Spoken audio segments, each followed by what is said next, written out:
রাত্রে বৃষ্টি হতে না হতে আমি ময়দা মেখে লুচি বানিয়ে ফেললাম।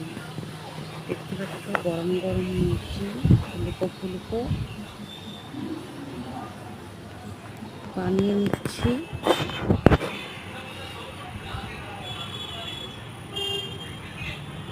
আর লুচির সাথে দুপুরের চিকেন ছিল, তাহলে তো আর কথাই নয়।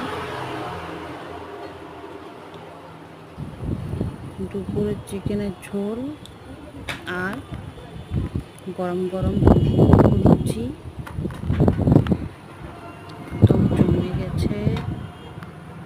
আজকের রাত্রিটা এই গ্রীষ্মকালের মধ্যে একটু হালকা বৃষ্টি হলেই কিছু ভালো স্পেশাল কিছু খেতে ইচ্ছে করে, তার জন্য যে চিকেন দুপুরে